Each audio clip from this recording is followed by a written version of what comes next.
Assalamualaikum warahmatullahi wabarakatuh. This is chapter 4, the presentation about introduction of structural geology.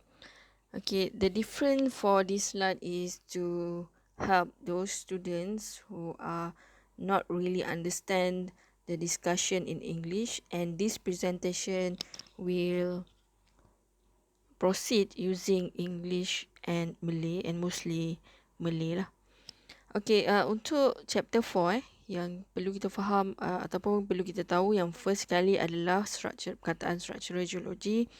Dan structural geology ni merujuk kepada batu-batuan yang telah pun terbentuk. Sebelum ni kita dah belajar chapter 3, kita dah belajar banyak tentang batu. Batu terbentuk, batu igneous terbentuk cara lain, metamorphic terbentuk cara lain, dan juga sedimentary rock. Tapi selepas tu ada lagi penjelasan yang lebih terperinci dengan tentang batu-batuan ni, dan kita akan melihat penjelasan tu dalam bentuk structural dia. Maksudnya structure dia bagaimana. So ini adalah penerangan tentang structural geology, dan dalam perbincangan ini kita akan bincang banyak perkara. Yang pertama sekali adalah what is rock deformation, ataupun apakah dia perubahan yang akan berlaku kepada batu-batuan. Yang kedua adalah strike dan juga dip.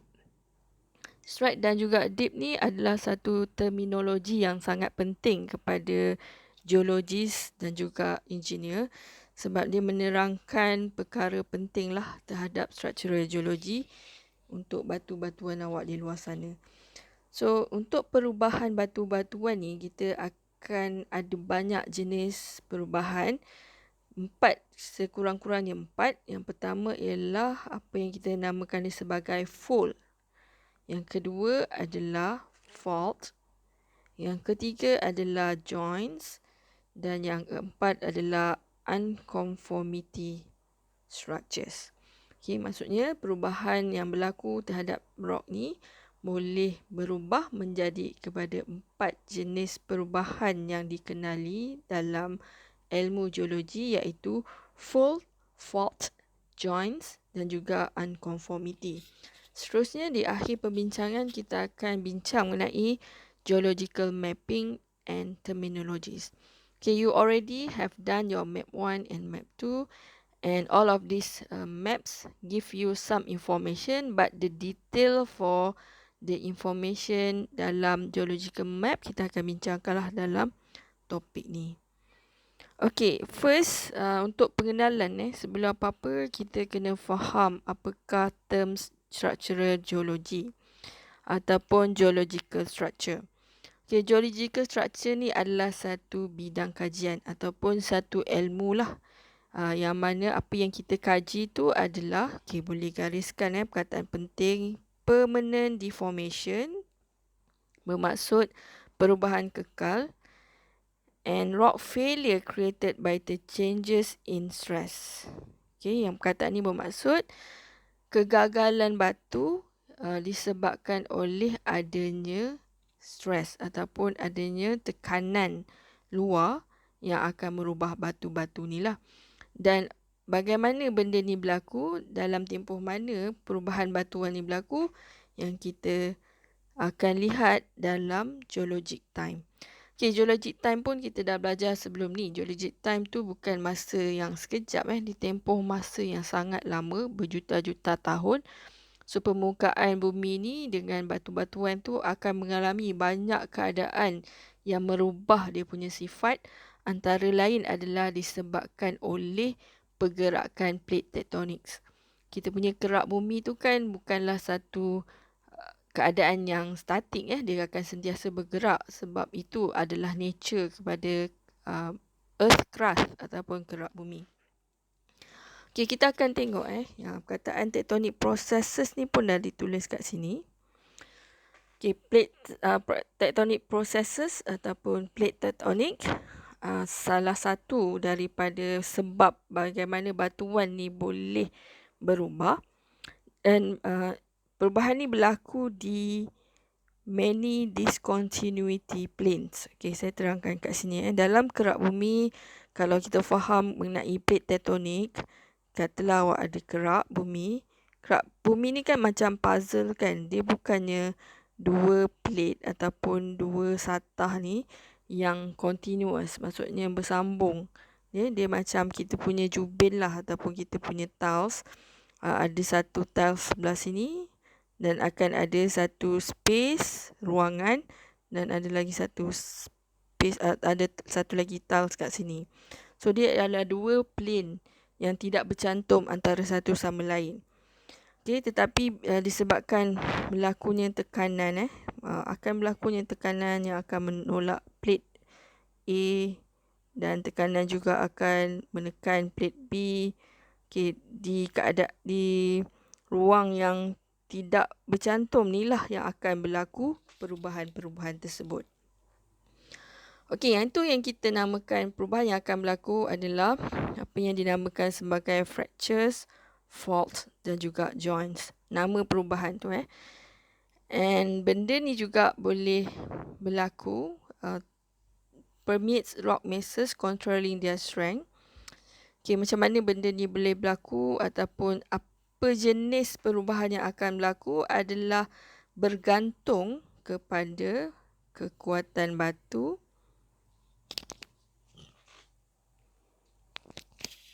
dan juga stress strain characteristic dan juga the transmissions and storage of fluids. Okey, saya terangkan satu-satu batu, ada banyak batu kan. Setelah awak buat map satu, awak pun tahu ada sedimentary rock. Awak ada dalam sedimentary rock tu pun ada macam-macam jenis rock. Ada sandstone, ada siltstones, ada mudstone. So setiap batu berbeza ni dia akan ada karakteristik dia yang berbeza. Setiap batu ni akan ada kekuatan number one strength, kekuatan yang berbeza. Yang kedua adalah stress strain characteristic. Apa yang dimaksudkan sebagai stress strain characteristic ni? Okay. Sebenarnya bila awak kena ni, katalah ni contoh satu objek. Okay, kalau awak boleh bayangkan ni adalah span span yang awak basuh pinggan dekat dapur tu. Katalah awak tekan dari atas. Okay, dia akan sebenarnya melebar ke tepi bila awak tekan dan dia akan memendek. Okay. Bila ada tekanan akan berlaku perubahan. Itu yang dinamakan sebagai stress strain characteristic. Bila ada tekanan stres akan berlaku pemanjangan ataupun pemendekan. Pemanjangan dan pemendekan tu kita panggil dia sebagai strain. Dan juga benda ni berlaku dengan adanya pemindahan dan juga penyimpanan fluid. Transmissions and storage of fluids. Okay. Yang ini sangat penting dalam metamorphic kan kita belajar kan. Dia ada fluid conductivity. So kalau ada fluid dalam celah-celah batuan tu memang akan menyebabkan perubahan jugalah kepada batuan. Okay, untuk structural geology perubahan yang awak lihat ni secara struktur besar-besaran.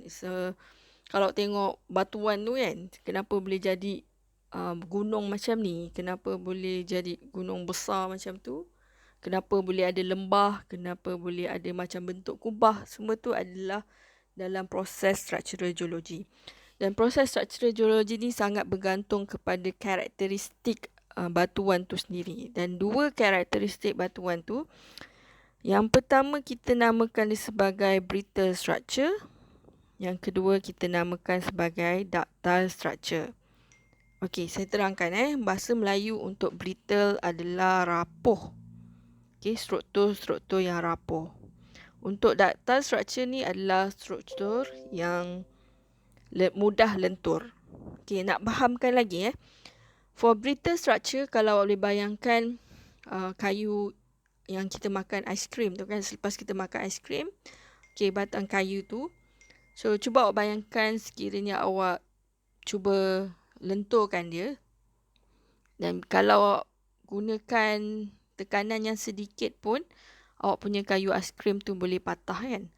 So, itu adalah jenis batu yang ada karakteristik rapuh ataupun brittle structure. Dan untuk ductile ni ataupun lentur, mudah lentur punya batuan, kalau awak boleh bayangkan awak punya pembaris plastik. So pembaris plastik yang panjang tu kan, cuba awak bayangkan, and then cuba awak bagi tekanan sikit kepada awak punya pembaris tu, berbanding dengan kayu aiskrim tu akan mungkinlah serta-merta boleh patah, tapi untuk pembaris awak tu dia akan jadi lentur kan, dia tak patah, dia akan membentuk elok je kan, macam lenturan. So itu kita namakan sebagai ductile structure.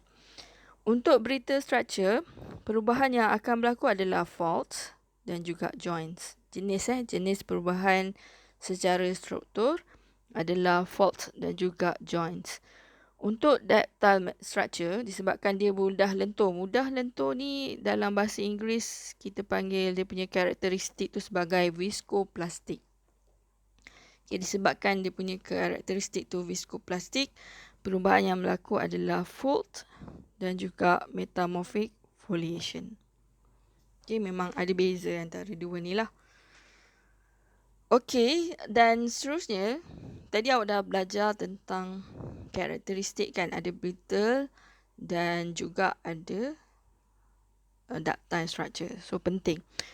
Yang seterusnya ni adalah pembincangan apakah jenis tekanan yang boleh dikenakan terhadap awak punya batu-batuan. Dan ada 3 jenis tekanan yang berbeza. Yang pertama adalah compression, yang kedua adalah tension, yang ketiga adalah shear. Okay, tiga-tiga ni kalau bahasa Melayu kita panggil dia sebagai tekanan lah kan, sebab kita letakkan satu beban terhadap awak punya rock. Tapi bila kita gunakan nama yang berbeza, sebenarnya dia menunjukkan benda yang berbeza. Okay, compression ni betul kita sebut dia sebagai tekanan. Tapi kalau tension, dia bukan tekanan, dia adalah regangan. Dan kalau shear ni dalam bahasa Melayu, regangan adalah ricih. Okay, penting untuk kita faham terms, dan penting untuk kita faham terms tu. Kenapa guna terms tu? Sebab dia menunjukkan benda yang berbeza. Okay, let's imagine this is your rock. Okay, what happen when you have compression? Bermaksud you tekan batu ni. Okay, so this movement, compression movement ni akan memampatkan lagi lah awak punya batu. Dan ini selalu berlaku di kawasan convergent tectonic plate. Untuk tension ni batu juga adalah regangan. Okay, kalau tengok arrow ni, maksudnya awak pull the mass of rock ni away. So instead of tekan dia, awak tarik dia kan, so ataupun regangkan dia. So this is the action of pulling the rock apart. Dan kat mana selalu berlaku adalah di divergence of the continents. Yang ni dekat plate tectonic awak lah. Okay, next we have shear ataupun ricih. Ricih ni adalah result from forces acting parallel but in opposite directions such as in fall.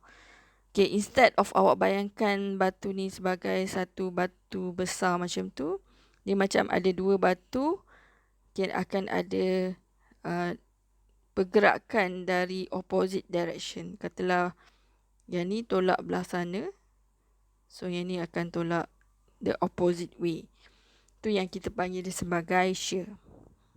And then yang ni selalu berlaku untuk full punya permanent structure. Failure.